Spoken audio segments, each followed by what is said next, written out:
నమస్తే రమగారు. నమస్తే జయ. రమగారు, పెళ్ళైపోయింది, కొన్ని సంవత్సరాలు అయిపోయినాయి.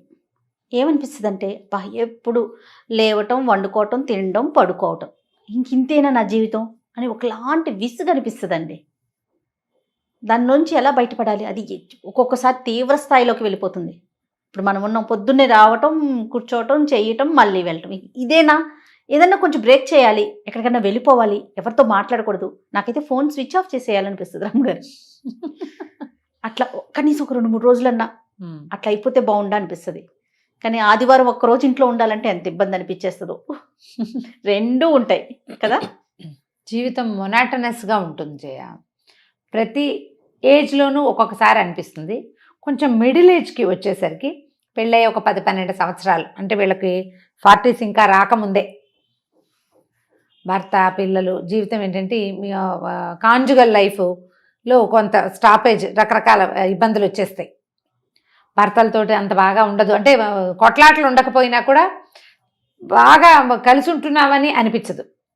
పిల్లల పనులు, ఇంట్లో వ్యవహారాలు, తర్వాత మనకే ఏమిటో విసుగు. ఎక్కడికైనా వెళ్ళాలంటే ఎన్ని పనులో చేస్తే కానీ ఎప్పుడు మనం పని చేస్తున్నట్టే ఉంటుంది. ఈ మొనాటనీని ఎప్పటికప్పుడు ఛేదిస్తూ ఉండాలి. మనం బ్రేక్ చేసేయాలా? బ్రేక్ చేయాలి. ఇదివరకటి పరిస్థితులు వేరు, ఇప్పటి మన జీవన విధానం చాలా మార్పు వచ్చేసింది. ఇదివరకు మనం గుంపుల్లో ఉండేవాళ్ళం, కనీసం ఒక 25-30 సంవత్సరాలు అనుకో. అసలు ఇప్పుడు లేటెస్ట్ పిల్లలకి గుంపుగా ఉండటం అంటే ఏమిటో తెలియదు. ఏదైనా ఫంక్షన్ అప్పుడు అలంకరించుకుని వెళ్ళటము అంతే. మళ్ళీ సపరేట్గా కూర్చొని వాళ్ళ ఫోన్ వాళ్ళు చూసుకోవటమే, నలుగురితో మాట్లాడే అవకాశాలు కూడా లేవు. ఇప్పుడు మనమే ఇలాగే చిన్న చిన్న సమాజాలుగా ఉంటున్నాం. దీనికి మొనాటనీని బ్రేక్ చేయాలంటే మనం ఇందులో ఈ మొనాటనీ వల్ల ఏమవుతారంటే, అందరికీ వస్తాయంటే రావు, కానీ తప్పుదారులు పట్టేస్తారు. ఇప్పుడు ఇలాగే బోర్గా ఉంటుంది. కొత్తదనం కావాలి, ఆ కొత్త థ్రిల్ కావాలి జీవితంలో.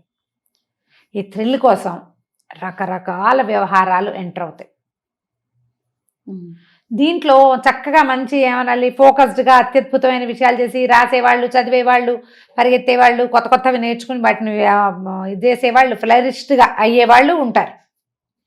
కొత్త బిజినెస్ స్టార్ట్ చేసి ఆ వైపుకు అల్లుకుపోయి ఈ మొనాటనీ నుంచి బయటపడిపోయేవాళ్ళు. చక్కగా ఏదైనా రాయడం మొదలుపెట్టి, చిన్న చిన్న రాతలతో మొదలుపెట్టి చాలా బాగా రాస్తున్న రచయిత్రులు ఎందరో.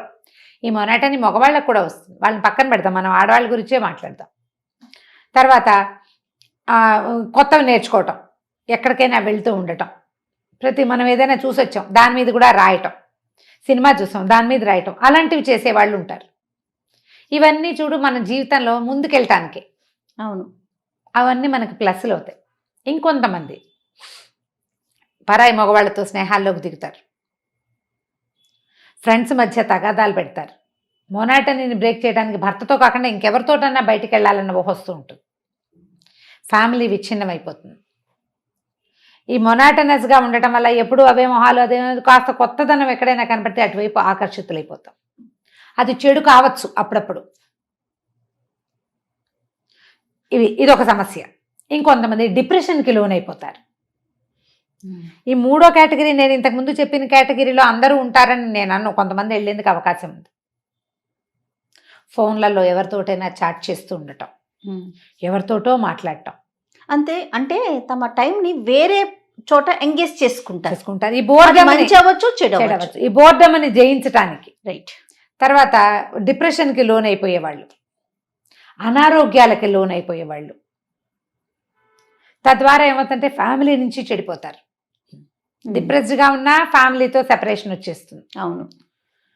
వీళ్ళ కష్టం ఏమిటో అవతల వాళ్ళకి అర్థం కాదు. అన్నీ ఉన్నాయి, శుభ్రంగా డబ్బులు ఉన్నాయి, సరిపడా మనకి చాలా లేపైనా ఉన్నాయి.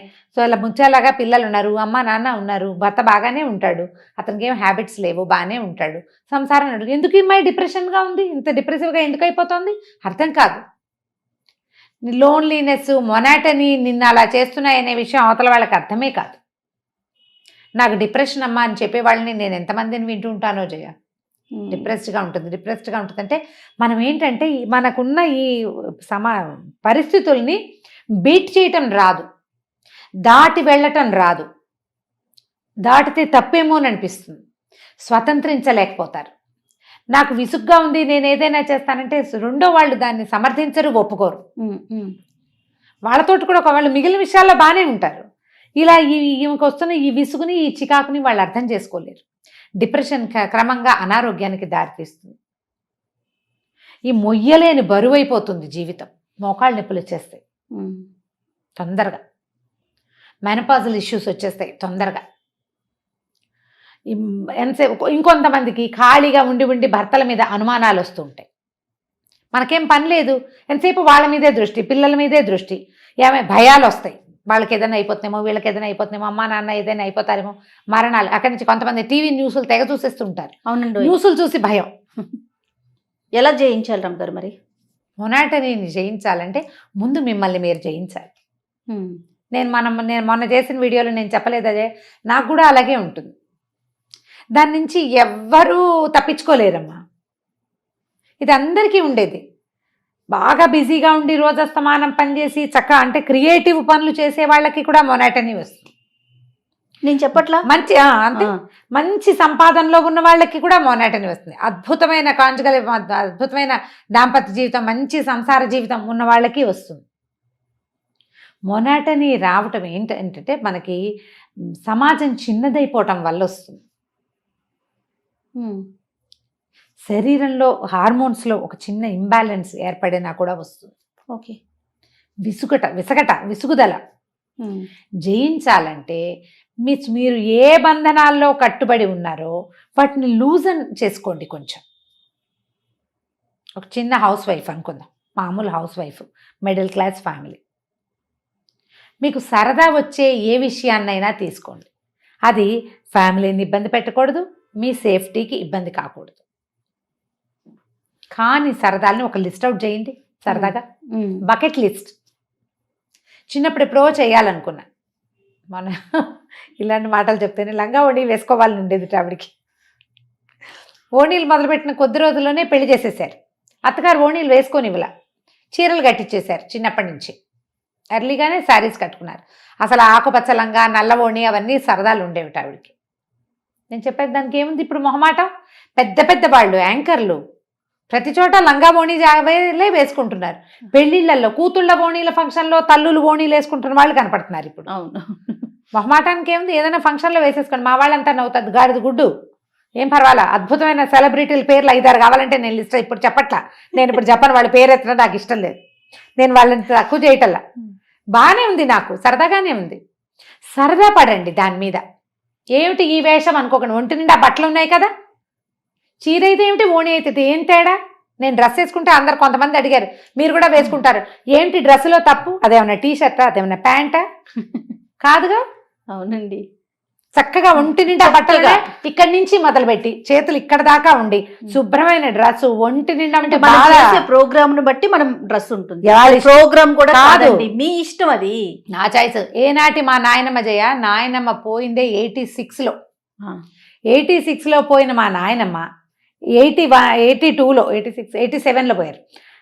81, 82లో పిల్లలు ఓణీలు ఎందుకు లాగు చొక్కా వేసుకో, ఒంటి నిండా పొట్టంతా కనపడుతుంది, పిల్లకి పొట్ట కవర్ చేసుకోవటం రాదని 82లో మా నాయనమ్మ, అప్పటికి ఆవిడ ఇంచుమించుగా 80 సంవత్సరాల వయసున్న ఆవిడ, లాగు చొక్కా వేసుకో అంటే చుడీదార్ వేసుకోవటం అనమాట. పంజాబీ డ్రెస్సులు అప్పుడు కొత్త, చక్కగా ఉంది, ఒంటి నిండా బట్టలు ఉన్నాయి పిల్లకి. ఆ ఓణీలు ఎందుకు, పొట్టంతా బయట, ఇవంతా బయట అనేవారు మా నాయనమ్మ. ఈ వెనకబడిన జాతిని ఏమనాలో అర్థం కాదు నాకు. ఒక చుడీదార్ వేసుకుంటే మీకు తప్పు. వీళ్ళకి ఇలాంటి పిచ్చ ఆలోచనల నుంచి బయటికి రండి అమ్మ. ఈ పిచ్చల్లో పడకండి. ఒంటి నిండా వేసుకునే బట్టలు ఏవైనా వేసుకోవచ్చు. మొనాటనీని జయించండి. మీకు 50 ఏళ్ళున్నా 70 ఏళ్ళున్నా పర్వాలేదు. అసభ్యకరంగా ఉంటే పోనీ నువ్వు మాట్లాడాలి, నువ్వు ఏదైనాను. అసభ్యత లేదు, ఒంటి నిండా బట్టలు ఉన్నాయి. నువ్వు ఎవరిని ఏమనగలవని ఎవరినైనా ఏమైనా అంటావో చెప్పు. మరి నీ సొంత పిల్లల మీద మనకి కంట్రోల్ లేదు కదా ఇప్పుడు. అట్లాగే ఉన్నారు రమ్మగారు. ఎందుకో ఈ పిచ్చి ఆలోచనలో నుంచి బయటకు వచ్చేయండి. మీ ఫ్యామిలీకి ఇబ్బంది కలగకూడదు, మీ సేఫ్టీకి ఏదీ రాకూడదు, అసభ్యతకి అవమానపడే రకమైన ప్రవర్తనకి వెళ్ళకండి. మీ ఆత్మగౌరవాన్ని, ఆత్మాభిమానాన్ని రక్షించుకుంటూ మీరు ఏ మొనాటనీలో నుంచి మీకు విసుగ్గా అవుతో దాంట్లో నుంచి చేంజ్ చేసుకోండి. నా సజెషన్స్ ఎప్పుడు కూడా చాలా ప్రాక్టికల్గా ఉంటాను జయ. నేను అవునండి. నా సొంత విషయంలో నేను ఏం చేయగలను నేను అదే చెప్తా కానీ నేను చెయ్యలేనివి నేను చెప్పట్లేదు. పొద్దున్నే నిద్రలేచి అంటే వాళ్ళంతా బంగారు తల్లులు, నేను పొద్దున్నే లేస్తాను కానీ అందులో లేవగానే స్నానం చేసి స్టవ్ ముట్టుకునే గుణం లేదు నాకు. ఆ బంగారు తల్లిని కానని చెప్తున్నాను నేను ఓపెన్ గా. మోస్ట్ ప్రాక్టికల్ థింగ్స్ ఈ రోజుకి కావాల్సిందే, ఇవాళకి ఏం కావాలి, అందులో మనం ఇబ్బంది పడకూడదు, మన కుటుంబం ఇబ్బంది పడకూడదు, మనం హాయిగా ఉండాలి. ఈ తలకాయ నొప్పులు, ఈ విసగట, దీన్ని బీట్అవుట్ చేయండి. నా పాయింట్స్ ఏంటంటే ఎక్కడికైనా అవుటింగ్కి వెళ్ళండి. ఇప్పుడు ఉద్యోగాలు నేనున్నాను రమ్మగారు, నా గురించి చెప్పండి. నువ్వే అవుటింగ్, మీ ఆయన పిల్ల అమ్మ అక్క కాదు, నాతో పద. ఓకే, అలా గ్యాప్ తీసుకోండి.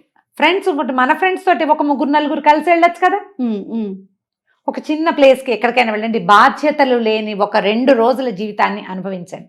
ఇందులో బాధ్యత లేదా అంటే అసలు లేకపోవట్లేదు. మీ బాధ్యత మీ మీదే ఉంది, మీ కుటుంబ మర్యాద మీ మీదే ఉంది, మీ ఆత్మగౌరవం మీరే కాపాడుకోవాలి. ఈ బాధ్యతను తీసుకోండి. పిల్లలు, బట్టలు, భర్త, సామాన్లు, బ్యాగ్ పెట్టావా, అది పెట్టావా, ఇది పెట్టావా, ప్రశ్నల నుంచి 2 రోజులు బయటకు రండి. ఓన్లీ 2 days అని చెప్తున్నా నేను. ఇందులో మిమ్మల్ని బరి తెగించమని ఇవి నేర్పిస్తారా అలాంటి పిచ్చి ప్రశ్నలు వేస్తే పిలిచి మరీ పళ్ళు రాలగొట్టేస్తా. ఎవరైనా సరే ఇంటికి పిలిచి పళ్ళు రాలగొట్టేస్తాను. ఎందుకు రమ్మగారు బాగా కోపం వస్తుంది జయ నాకు. ఏమిటి ఒక హాయిగా ఫ్రీగా ఉండండి అంటే ఇవి నేర్పిస్తారు. ఏమిటి అవి నేర్పిస్తారు? నేనా బట్టలు ఇప్పుకుని తిరగమన్నానా? మంచిని తీసుకోలేకపోతున్నారు. ఎందుకంటే మీ బుర్రలో బూజుంది, మీ బుర్రలో పాత చింతకాయ పచ్చడి ఉంది 10 ఏళ్ల క్రితం. దాన్ని పారేయండి బయట. మనుషులుగా ఉండండి కనీసం. ఈ రోజున ఏది అవసరమో అది తీసుకోండి. ఖచ్చితంగా నేను నీతులు కాదు చెప్పేది, అవసరమైన విషయాలు. నేను చేయలేకపోతే చెప్పకూడదు, చేసేది కదా చెప్తున్నాను నేను. మరి గ్యాప్ తీసుకోండి. చిన్ననాటి స్నేహితుల్ని కలవండి, చిన్నప్పటి విషయాలు మాట్లాడుకోండి. ఏవైనా చేదు జ్ఞాపకాలు ఉంటే ఎక్కడైనా చెప్పి వాటిని లెట్అవుట్ చేసేసుకోండి. ఎవరో ఒకళ్ళకి చెప్పండి, మీకు మీరే చెప్పుకోండి. దేవుడి దగ్గర కూర్చుని మీ కష్టాన్ని చెప్పేసుకోండి. తలుపేసేసుకోండి, వాకిలి తలుపులు వేసేయండి. చక్కగా దీపారాధన చేసుకోండి. పువ్వులు పెట్టి బాగా అలంకరణ, పాయసం అవి ఇవి చక్కగా చేయండి. 2-3 స్వీట్లు దేవుడి దగ్గర కూర్చోండి. మీకు లోపల ఏ చికాకు, ఏ విసుగుతోటి మీకు మొనాటనస్గా అనిపిస్తుందో ముందు అది తెలుసుకోండి, దాన్ని బయట పెట్టేయండి. చక్కగా దీపారాధన చేసాం కదా, పాయసం అవి నివేదన పెట్టి పాయసం తినేయండి. తర్వాత ఎంత ఫ్రెష్గా ఉంటుందో చూడండి. ఓకే, చాలా ఫ్రెష్గా ఉంటుంది. దీంట్లో నుంచి బయటపడడానికి ఈ రోజు వారడి ఒకే రకంగా పనిచేస్తూ ఉంటాం కదా, వాటిని బీట్ చేయండి. అవే రకపు వంటలు వద్దు, కొంచెం మార్చండి. ఇంట్లో సామాన్లు అవి అన్ని ఎప్పుడు ఒకేలా ఉంటాయి అనుకోండి. సోఫాలు, కుర్చీలు వాటిని మార్చండి. కర్చన్లు మార్చుకోండి. ఏదైనా ఫ్రెష్ పువ్వులు ఇంట్లో కనపడేలాగా పెట్టుకోండి. మొక్కలు పెంచండి. ఇంట్లోనే కాస్త చక్కగా పచ్చటి మొక్కలు ఇవాళ ఇక్కడ హ్యాంగ్ చేస్తే రేపు ఇంకో చోట హ్యాంగ్ చేయండి. బెడ్రూమ్లో ప్రతిరోజు ఒక అగరబత్తి వెలిగించుకోండి. మీకు నచ్చిన వాసన ఉండేది, పర్ఫ్యూమ్స్ అవి కాకుండా సాంబ్రాణి పొగ వేసుకోండి. దానివల్ల కొంత ఫ్రెష్ ఫీల్ వస్తుంది. ఏ మొనాటనీని మీరు జయించాలని భావిస్తున్నారో ముందు అది ఏమిటో మీరు తెలుసుకోండి. మీకు విసుగ్గా ఉంది, అదిగా ఉంది, ఇదిగా ఉంది, ఏంటి నాకేం కావాలి అనేది మిమ్మల్ని మీరు ప్రశ్నించుకోండి. మొదట మనకి ప్రశ్న, ఆ సమాధానాన్ని మన దగ్గర నుంచి మనం రాబట్టుకోండి. ఆన్సర్ తెలిసిందనుకో, ఏదో తిక్కగా ఉంది నోట్లో, నీకు స్వీట్ తినాలనిపిస్తుందో కారమో పులుపో నీకు తెలియాలిగా. అంతేగా. అంటే నువ్వేం చేయాలి? మొదట నీ నోటిని, నిన్ను గురించి నువ్వు తెలుసుకోవాలి. తెలుసుకుని దాన్ని బీట్ చేయండి. ఏవైనా నేర్చుకోండి, ఏదైనా చదవండి. ఏదో డ్యాన్స్ నేర్చుకోవాలనిపిస్తే కూడా నేర్చుకోవచ్చమ్మా. 50 ఏళ్ళు కూడా డ్యాన్స్ కడ్డం కాదు. అవును, మన జయంతి రెడ్డి గారు భరతనాట్యం చేస్తారమ్మ గారు ప్రోగ్రామ్స్ లో. డాక్టర్ జయంతి రెడ్డి గారు ఎంత పెద్ద ఆవిడ, ఎంత సీనియర్ మోస్ట్ డాక్టర్, చాలా వెల్ నోన్ ఫెమిలియర్ డాక్టర్. ఈ పక్క ప్రపంచం అందరికీ తెలిసిన ఆవిడ. ఇప్పుడు వాళ్ళ అబ్బాయి ద్వారా ఆవిడ ఇంకా ఎంతమందికో తెలిసారు. చాలా మంచి డాక్టర్, మంచి పేరున్న డాక్టర్ కదా, పెద్దవారు కదా. ఆవిడ రిటైర్ అయ్యే 6-7 ఏళ్ళు అయిందేమో, మరి ఇంకా ఎక్కువైందో. అవును, మరి సరదా ఉంటే చక్కగా చేసుకోవచ్చు. ప్రధానంగా ఈ 3 పాయింట్లు. ఫస్ట్ మీ సేఫ్టీ, మీ కుటుంబ మర్యాద, మీ యొక్క ఆత్మగౌరవం, వీటిని వదలద్దు. మిగిలినవి ఏవైనా బీట్ చేయండి. సంసారము జీవితమే కాదు, నేను కూడా ఉన్నాను ఇందులో అనేది తెలుసుకోండి. ఆ నేను అని మీకు ఒక విపరీతమైన కోరికలు ఉన్నాయి అనుకోండి. ఒకవేళ ఫైనల్ టచ్ ఇది కూడా చెప్తాం, మీ సమాజానికి చెందనివి లేదా సమాజం హర్షించనివి ఉంటే వాటిని చక్కగా ఒక షార్ప్నర్ పెట్టి తగ్గించేసుకోండి. ఇంత పొడుగు పెన్సిల్ని కూడా షార్ప్నర్ పెడితే మొత్తం చెక్కేసి ఇంత చేసేయచ్చు మనం. జీవితంలో మనకి విపరీతపు కోరికలే కాదు, జీవితం కూడా కావాలి. మనతో ముడిపడి ఉన్న మిగిలిన సమాజాన్ని గౌరవించాలనే ఆలోచనని పెంచుకోండి. సమాజంలో ఉన్నాము అనే జ్ఞానంతో ఉండాలి. ఈ పెద్ద పెద్ద విపరీతమైన కోరికలు ఉన్నాయి కదా, వాటిని చక్కగా తగ్గించి చిన్నవిగా చేసుకోండి. అవి తీర్చుకోవడానికి ప్రయత్నం చేయండి. బట్ విపరీతమైన కోరికల జోలికి వెళ్ళి వాటి కోసం పరుగు పెట్టాలని మరీచికల వెనకాల పరిగెత్తి ఆ పని చేయొద్దు. ఇబ్బందులు తెచ్చుకోవద్దు. మీరు ఇబ్బందులు తెచ్చుకోవద్దు, కుటుంబాన్ని రోడ్డు మీద పెట్టద్దు. రైట్. జాగ్రత్తగా చేస్తే మొత్తం బోర్డంని జయించేయచ్చు. ట్రై చేసి చూడండి. సూపర్. నమస్తే రమ్మగారు. నమస్తే జయ.